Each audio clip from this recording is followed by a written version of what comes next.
years away from knowing when the general public will have more access to this particular work. Brothers and sisters, in I think it was January the 20th, 1999, a strange thing happened in the United States Postal Service.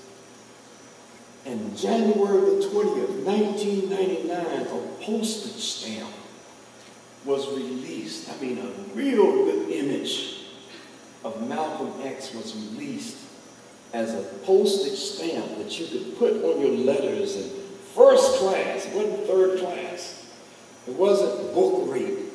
It was a first class stamp that was released through the United States Postal Service in 1999.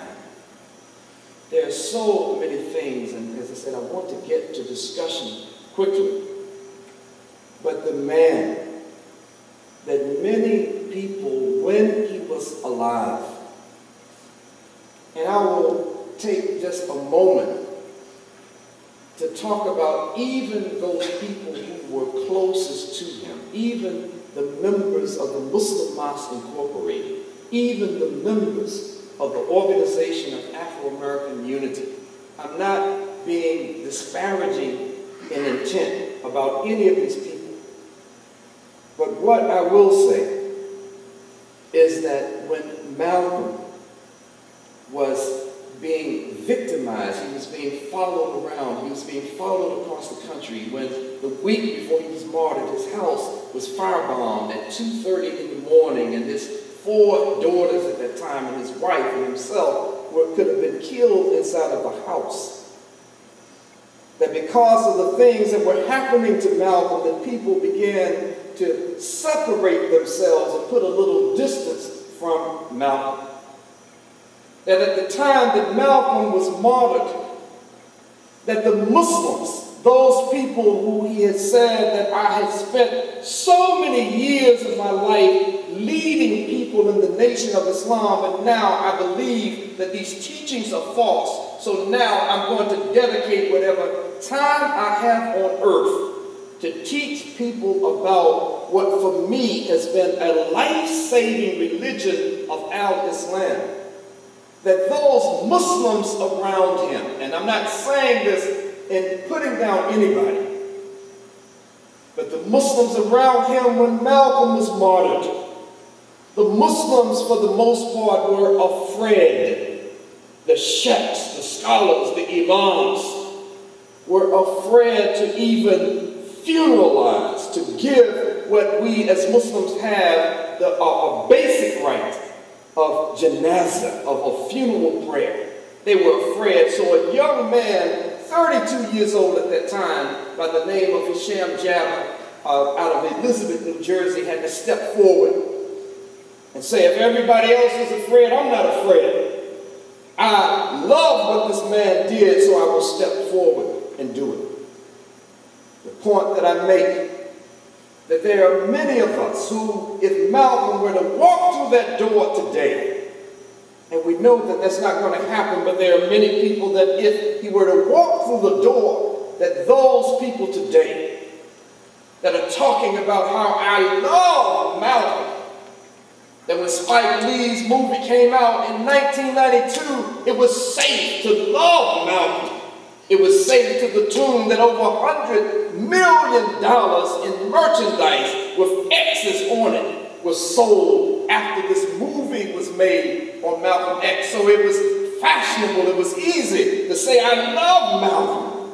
I love what he said, I love what he did.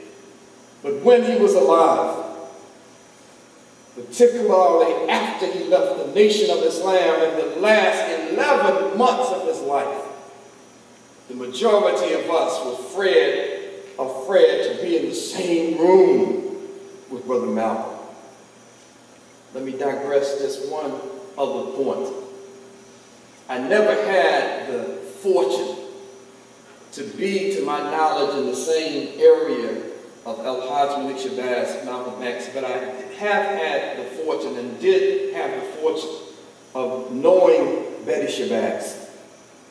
and being on different programs with two of his daughters. And before Betty was tragically killed in 1997, myself and another brother by the name of Amir al-Islam was sitting in a restaurant outside of Medgar Evers College in Brooklyn, New York, where she was an administrator. And we were sitting there having lunch, and she was telling me, because Amir worked at the college, he knew the story, but she was telling me that when my husband was martyred, even before he was killed, that everybody talked, I love Sister Betty, I love your husband, he's such a brave man, I'll do anything for him.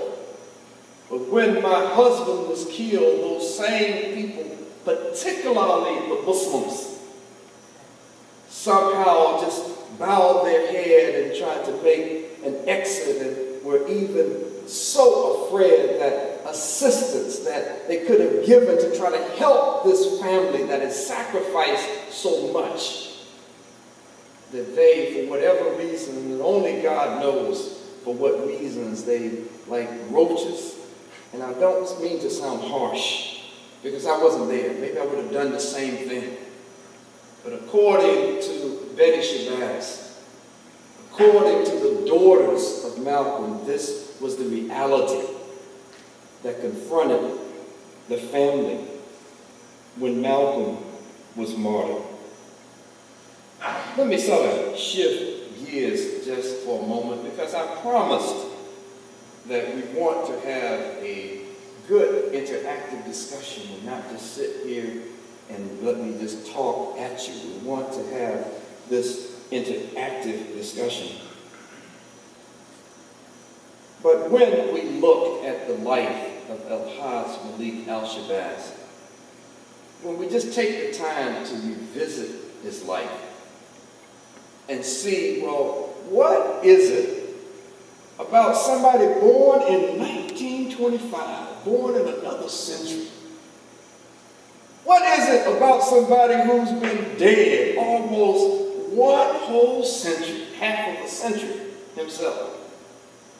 What's the reason? Why are we sitting here in 2008 even having this particular discussion? So I want to talk about a few points before I stop and open it up for discussion.